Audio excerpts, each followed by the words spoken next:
Salut les solopreneurs jeunes et riches en devenir. Aujourd'hui, on se retrouve dans un nouvel épisode de Solopreneur Story où on accueille un craquito. Reste bien ici parce que tu vas péter ton crâne. La transformation est juste légendaire. Comment tu vas?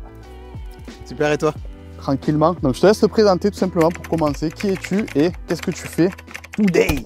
Alors, je m'appelle Jean-Philippe et je suis cofondateur de l'agence Agent Français, donc du coup, qui est une agence de sourcing / logistique pour les e-commerçants et pour les commerçants depuis la Chine. Ok, carré. Et donc, tu faisais quoi avant? Qu'est-ce que tu as fait? Est-ce que tu peux nous faire un petit background au niveau études, etc. D'où tu pars et comment tu en es arrivé là où tu en es aujourd'hui? Niveau études, ça va être sympa.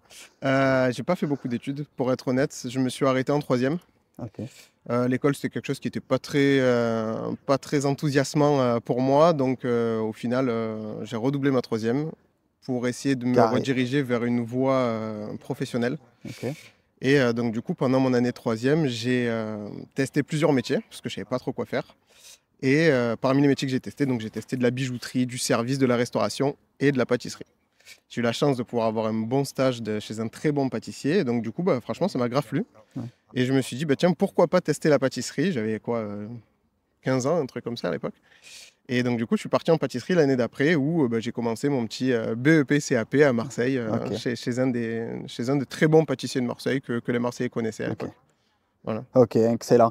Parce qu'il faut savoir donc, que Jean-Philippe est un ami à moi que je connais depuis très longtemps maintenant. Là, actuellement, on est donc à Yangshuo, donc dans les montagnes chinoises. Tu vois un peu le background derrière, c'est très cool. Je suis venu justement le visiter parce qu'aujourd'hui, il vit en Chine. Et donc, ce qui est intéressant avec Jean-Philippe, c'est que c'était vraiment le boomer dans le sens où il n'avait pas de PC, je crois, jusqu'en quoi, 2015, 2016? Ah, même plus, de PC, allez, à la rigueur, on peut dire que j'en avais peut-être un, mais par contre, tout ce qui est réseaux sociaux, Facebook et tout, c'est vous qui m'y avez mis, quoi. Ouais, je crois Instagram, qu'il je l'avais n'avait pas Facebook, je crois que 2016, 2017. Ouais, ça. Et je me J'ai mis souviens, du il temps. n'avait qu'une Xbox, il n'avait pas d'ordi. Et donc justement, la question suivante, c'est qu'aujourd'hui, donc déjà un peu, on va parler au niveau salaire, parce que du coup, tu as transité complètement. Il est passé donc de pâtissier sans ordinateur, limite sans Facebook, à aujourd'hui donc entrepreneur sur le web. Et donc c'est ça la question que je voudrais te poser, c'est un peu quelle a été ton évolution aujourd'hui en termes de revenus et surtout ce qui est très intéressant parce qu'on est sur une chaîne aujourd'hui où on parle de soloprenariat spécifiquement comme tu le sais. Donc nous aujourd'hui on essaye de maximiser le profit que l'on génère mais également le temps libre que l'on a. Ça c'est très important de le mettre en avant parce que on n'est pas juste à se dire ouais on fait des gros chiffres. Oui tu fais des gros chiffres mais tu es enfermé dans ton bureau 24 heures sur 24 tu vois. Donc ça c'est pas notre but. Notre but aujourd'hui c'est vraiment de justement gagner le maximum tout le temps ayant une liberté. Et donc aujourd'hui, je voudrais que tu me parles un peu déjà de ton ancienne vie, combien tu gagnais rapidement dans ton ancienne vie et surtout pour combien de travail. Je sais que pâtissier, par exemple, on se lève très tôt, Ouais, c'est etc. ça. Et aujourd'hui, du coup, quel est ton style de vie? Quand j'étais pâtissier, donc en gros au début évidemment en tant qu'apprenti je gagnais pas des masses, c'était quelques centaines d'euros et puis après j'ai très vite grimpé les échelons pour être employé où je devais tourner aux alentours des 1006, quelque chose comme ça. Ok. Et après en tant que chef c'était pas dégueu, j'étais aux alentours des 2004, quelque chose comme ça, 2004-2005 en gros avec quelques primes. En tant que chef pâtissier. Mais donc 2004, c'était pour se lever à 4 heures du mat Ouais. et pour finir aux alentours des 15-16 heures, voire plus quand c'était Ouais. le rush. Là, on est Puis actuellement dans un pendant le jour de état, l'an, j'imagine, Noël et c'est tout. ça. Puis dans Donc, un état de te lever à 4 heures du matin pour aller pocher avec la douille là. Hein. ça me Ouais. manque pas du tout. Ouais. Mais c'est vrai que en soi, 2500 balles, c'est pas un salaire qui est négligeable. Mais par contre, c'est vrai que compte tenu du nombre d'heures qu'un pâtissier fait, au final, au taux horaire, Ouais. vu la pénibilité du travail, etc., Ouais. non, c'était pas si énorme, quoi. Ok. Et 2005, donc, tu quand as eu j'étais une petite confirmé. transition, je me souviens, parce qu'on était ensemble à cette époque aussi, et je t'avais pas mal aidé. Tu étais venu me voir, je me souviens, en Estonie, pour Mm. justement que je t'aide à cette époque 2017-2018 à transiter. Et donc, tu avais eu une phase où quand même, tu avais fait de l'e-commerce, déjà, tu avais commencé à gagner, et j'aimerais que tu en parles justement de cette période, parce que je la trouve super intéressante, où tu avais donc arrêté la pâtisserie. Tu avais dit fuck it, j'en ai marre. Je me souviens que tu avais de la boule au ventre en te levant le matin et donc tu avais transité vers donc l'e-commerce, mais tu partais de zéro, mais tu avais quand même vraiment brûlé les bateaux en mode vas-y, j'arrête la pâtisserie, j'ai du chômage et je vais me tuer. Tu vois, j'aimerais que tu me parles rapidement de cette période parce que je trouve qu'elle est super inspirante. Ouais, c'est ça. En fait, oui, effectivement, j'étais venu te visiter en Estonie et j'étais venu te parler de mes problèmes du fait que j'étais pas en adéquation avec mon mode de vie à l'époque en tant que pâtissier. Et du coup, on avait eu de longues discussions à l'époque en Estonie où tu m'avais parlé de cette opportunité justement de pouvoir faire du e-com dans un premier temps. Et c'est comme ça que j'ai transitionné petit à petit vers une formation d'abord en e-commerce pour pouvoir savoir de ce qu'il en était en gros. et dans un second temps, lancer mes premiers shops pour pouvoir commencer à générer mes premiers centaines au début, puis Ouais. après mes premiers milliers d'euros Ouais. grâce au e-commerce en étant complètement indépendant. Ouais, Ça avait pris quoi, je me souviens, peut-être 8, 9 mois, ouais vraiment c'est ça. de tryhard. Par contre, tu t'étais vraiment tué, Ouais, c'est-à-dire c'est que ça, c'est ça. tu n'avais plus de travail, tu étais au chômage, tu étais chez toi et tu ne faisais que ça. Ouais, c'était vraiment mon objectif principal pendant, on va dire, les 4-5 premiers mois, c'était la traversée du désert. Et d'ailleurs, tu m'avais à l'époque prévenu parce que le e-commerce était encore différent de ce qu'il est à l'époque, de ce qu'il est maintenant, pardon. Mais c'est vrai que ouais, pendant les 4-5 premiers mois, il y a eu une grosse traversée du désert où je me suis essentiellement formé, j'ai mis en application ce que j'avais appris et j'ai pas forcément eu de résultats. Oui, forcément. Mais comme dans tous les métiers, hein, j'ai pas été le meilleur pâtissier du jour au lendemain, j'ai pas été le meilleur e-commerçant non plus du jour au lendemain. Et après, au fil du temps, et comme tu dis, en tryhardant bien au fil des jours et au fil des mois, ça a commencé à payer au bout du 6-7e mois. Et puis après, c'est vrai qu'au bout de 8-9 mois, je commençais à me sortir des salaires qui étaient somme toute assez corrects. Ouais. C'est ça. Et ça, vraiment, j'aimerais que tu t'en souviennes pour toujours. Là, si aujourd'hui tu es derrière cette caméra, que tu t'es pas encore lancé et que tu es en train, derrière cet écran à nous regarder, et que tu t'es pas encore lancé, c'est que voilà, à un moment donné, il faut que tu prennes la décision. Et lui, il a pris la décision, tu vois, c'est-à-dire qu'il est arrivé, il a dit bon moi, la pâtisserie, j'en ai plein ma casquette, je vais me lancer en e-commerce, je quitte mon travail, j'ai du chômage, c'est pas tu vois, brûler les bateaux bêtement, il a quand même fait un move qui était quand même sécure dans le sens où il avait du chômage, le pire qui pouvait lui arriver, et c'est ça que j'ai envie que tu te souviennes, c'est que le pire qui peut t'arriver, c'était quoi? C'était que tu fasses pas d'argent. Oui, et que je Et que retourne tu repartes, pâtissier après au voilà, et final. que tu reprennes un travail de pâtissier. En fait, il n'y a aucun risque. Et le reward, il est incroyable. Et justement, le reward aujourd'hui, il est que tu as transité de l'e-commerce finalement par aujourd'hui une société où tu aides les e-commerçants à créer leur marque, etc. Et donc aujourd'hui, ça donne quoi en termes de style de vie? Je sais quand même que tu bosses parce que ça aussi, c'est quelque chose dont j'ai pas envie de. Tu vois, on n'a pas envie de flouer les gens. Tu vois, on n'a pas Non, envie c'est de clair. dire, ouais, aujourd'hui, tu es rentier. Non, ça charbonne. Mais aujourd'hui, en termes de style de vie, je pense que tu as évolué dans le sens, aujourd'hui, on est à Yangshuo, hier, tu étais à Phuket, demain, tu es à Shanghai. Ouais, ouais, effectivement, c'est vrai que alors le mode de vie il a considérablement changé, hein, parce que comme tu le sais, tu me connais depuis un certain temps, je viens d'un milieu, d'un petit village juste à côté de Marseille où bon voilà, l'actu était pas folichonne et du coup effectivement en transitant vers ce milieu e-commerce, déjà tu m'as aidé à transiter vers ce milieu e-commerce, hein, parce qu'il ne faut pas oublier que c'est toi qui m'as mis le pied à l'étrier et qui m'a fait justement avoir ce déclic au moment où j'étais venu te voir en Estonie, donc c'est quelque chose quand même. Je te remercierai jamais assez hein, de ça parce que ça a été le début d'un déclic quand même, faut Ouais. pas l'oublier. Et c'est vrai que du coup, de ce fameux style de vie que j'avais à l'époque, qui était somme toute assez classique, oui, on peut dire que ça n'a rien à voir actuellement parce que ouais, maintenant j'habite en Chine, je fais des allers-retours un petit peu partout Ouais. dans le monde, comme tu l'as dit, que ce soit en Chine, en Thaïlande, en France évidemment, dans les pays du Golfe aussi pour pouvoir aller voir certains clients. Donc oui, on a un mode de vie qui est complètement Ouais. différent de celui qui était Ok. d'aller faire des choix à 4 Eh heures oui, du c'est matin. ça. Et donc, en termes d'argent, un peu, ça donne quoi aujourd'hui? Tu as multiplié par combien ton salaire par rapport à ce que tu étais avant au Par niveau de la rapport au pâtisserie? moment où j'étais chef pâtissier, je peux dire que je l'ai multiplié. Alors, j'allais dire entre 3 et 4.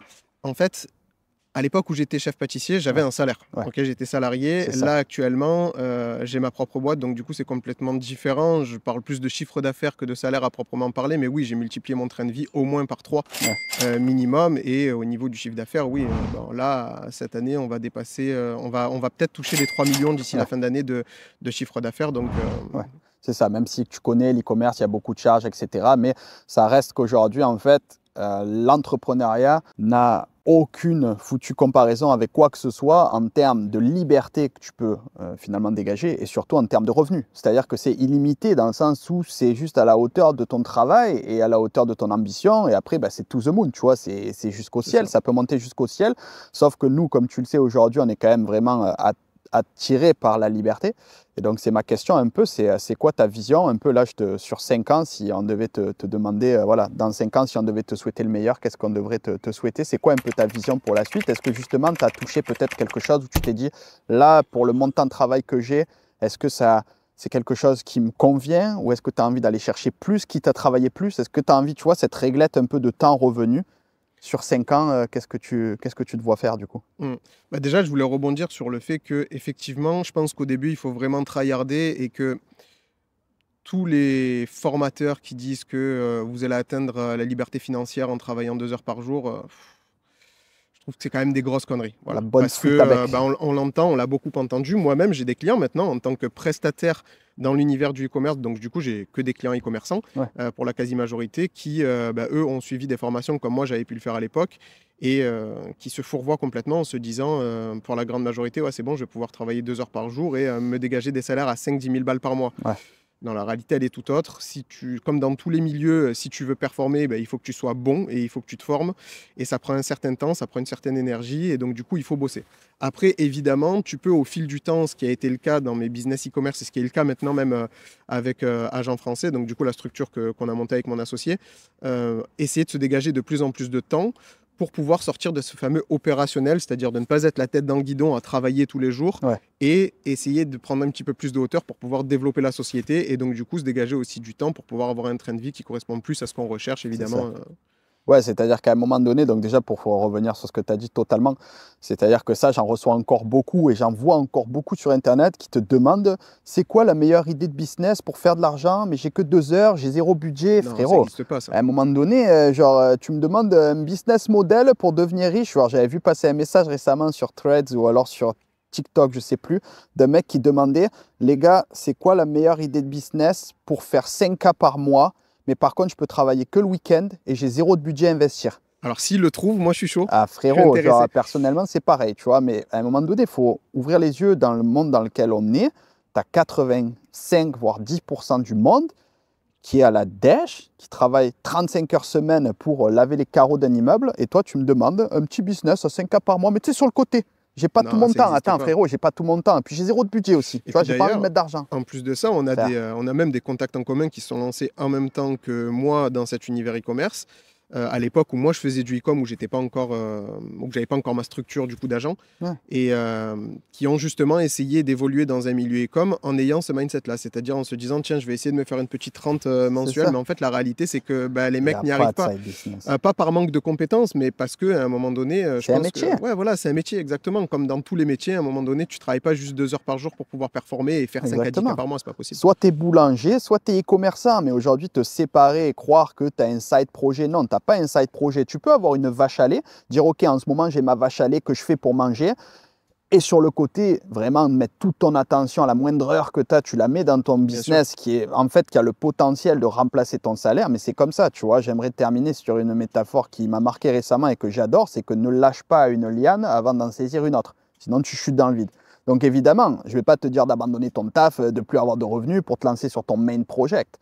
Mais à un moment donné, il faut que tu choisisses tes priorités et que tu comprennes que tu vas changer de métier. Ce n'est pas tu as 2 métiers en même temps. Là, il y a trop cette idée reçue de croire que l'e-commerce, ouais, c'est un petit side project. Là, j'ai envie d'acheter un petit site dropshipping là, et puis de me faire 3K par mois sur le côté de mon travail. Mais combien j'en ai dans tous les cas, des leads. Moi qui suis maintenant passé de l'autre côté, parce qu'au début j'étais e-commerçant et donc du coup je sous-traitais les services d'un agent qui gérait ma logistique et mon service. Maintenant j'ai monté ce service-là moi-même. Donc du coup je suis face aux e-commerçants qui faisaient exactement la même chose que moi. Et combien j'en ai des leads qui viennent me voir en me disant ouais je fais ça sur le side, est-ce que tu peux me sourcer tel ou tel produit? Et nous au final maintenant on les voit les résultats parce qu'on est connecté à leur boutique.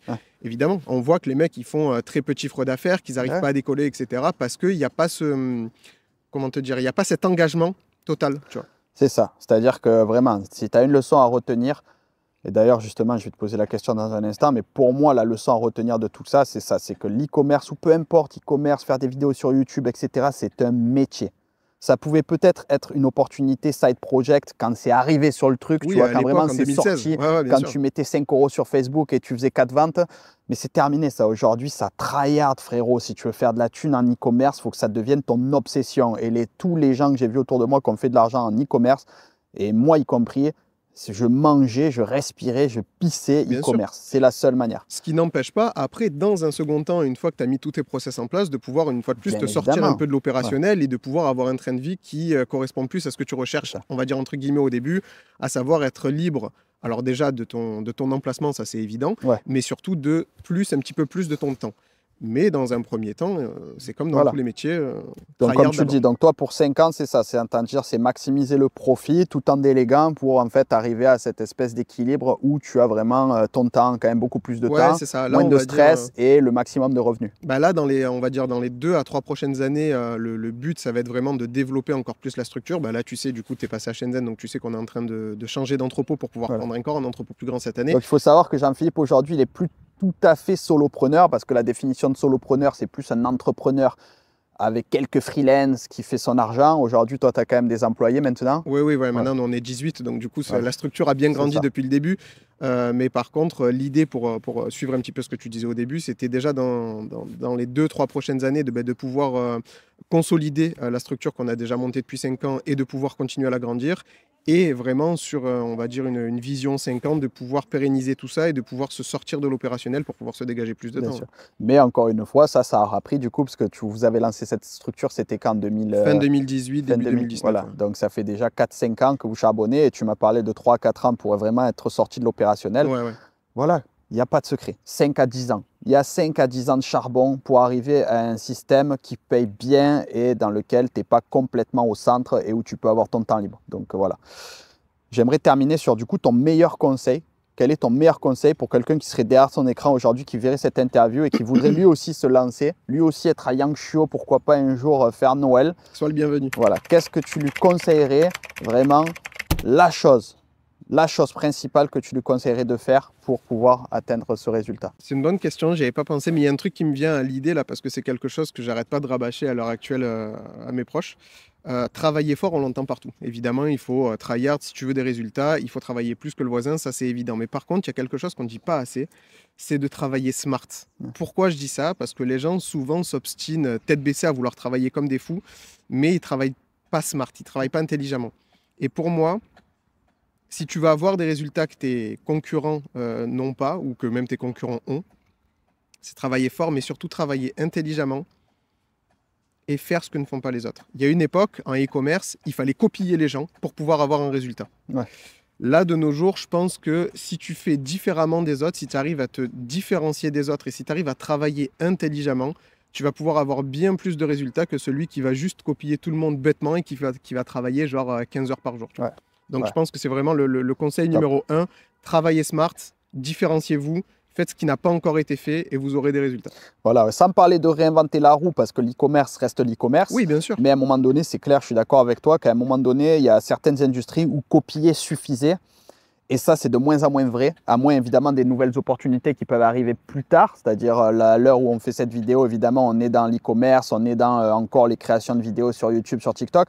Mais on le voit sur TikTok, et moi je le vois en ce moment. Tu vois, je fais des vidéos sur TikTok où je reprends des codes que j'ai vus à droite à gauche, ça flop aujourd'hui sur TikTok. Et c'est d'ailleurs ce qu'ils mettent en avant, il faut être original. Et je pense que dans son approche de l'entrepreneuriat aujourd'hui, il faut faire la différence entre être original et réinventer la roue. On ne te dit pas de faire un site e-commerce en 4 dimensions avec ChatGPT. On ne te dit pas d'être le prochain Apple, pas du tout. Mais moi-même qui le vois avec tous les clients qu'on a, c'est-à-dire que des fois, on a un client qui va lancer un projet sur un produit qui est trend et qui va cartonner. Il va y avoir même des fois d'autres clients qui vont voir la pub et qui vont nous dire « Ah bah tiens, j'ai vu cette pub, j'aimerais le tester » et qui n'ont absolument aucun résultat. Par contre, il suffit qu'il y en ait un qui ait une approche différente, exactement sur la même thématique, exactement sur le même produit, pour qu'ils mettent une PLS à tous leurs concurrents. Une approche, ouais, voilà, une approche marketing différente. Je voyais un ami là à qui je passe le bonjour, Enzo Honoré, lui par exemple, qui était parti à un moment donné, la ruée vers l'or de l'e-commerce, c'était pub Facebook.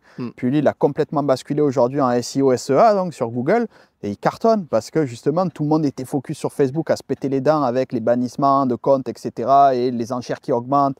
Et lui, il est parti complètement, ok, moi c'est Google, c'est SEO, SEA, et aujourd'hui, il est en train de tout casser. Donc c'est ça, c'est-à-dire d'être smart dans le sens où voilà, il faut être ouvert à l'originalité, il faut pouvoir tenter des choses tout en restant proche en fait de la thématique. Il ne faut pas réinventer la roue, tout le monde n'est pas Steve Jobs. Surtout quand si aujourd'hui, tu n'as pas la fibre entrepreneuriale, tu ne te considères pas vraiment créatif et tout, n'essaie pas de réinventer la roue. L'innovation est un droit qui se gagne. Ça viendra avec le temps. Et puis, une fois de plus, nous, on le voit avec nos clients, c'est-à-dire que ceux qui travaillent smart ne sont pas forcément ceux qui travaillent le plus. Ouais. Évidemment, tout le monde travaille, on l'a dit, il faut quand même charbonner, faut mettre les heures. On n'est pas là pour se rouler les pouces. Mais par contre, on voit, nous, de notre côté, que les clients qui ont les meilleurs résultats ne sont pas forcément ceux qui passent le plus d'heures devant leur ordinateur, mais ceux qui réfléchissent le mieux devant leur ordinateur. Ouais. Et c'est là où on voit vraiment la différence. Bien Et sûr. c'est des nettes différences de chiffre d'affaires, honnêtement. C'est ça. Donc voilà, à bon entendeur, aujourd'hui, être solopreneur, c'est du travail que tu peux faire n'importe où. Là, tu vois, on faisait nos tâches clairement. avant de faire cette interview. On travaillait dans notre hôtel à Yangshuo, on est au milieu des montagnes et puis ensuite on va aller manger au bord d'un lac, etc. Donc tu vois, c'est ça aussi être solopreneur, mais il faut sortir un peu de ce mythe de croire que du jour au lendemain, tu peux avoir un business full délégué. Non, c'est le fameux overnight success de 10 ans. Ça prend 5 à 10 ans de travail intelligent. Essayer d'être original, essayer de se réinventer en tant qu'entrepreneur, mais pas de réinventer le modèle sur lequel tu travailles. Et je pense que tu as tout pour réussir et puis pour un jour nous rejoindre, mon ami. Allez, merci Jean-Philippe. Merci à toi. Excellent, on fait ça pas trop long pour pas Au que plaisir. ça soit un pavé mariné à avaler. Si tu as aimé ce format, je te remets un nouveau ici. Si tu ne l'as pas encore vu, un épisode de Solopreneur Story, n'hésite pas à t'abonner pour donner de la force et à checker le premier lien dans la description. Si devenir solopreneur est quelque chose qui t'intéresse, je pense que ça va fortement t'intéresser. Et je te dis à très bientôt dans un nouvel épisode. Ciao!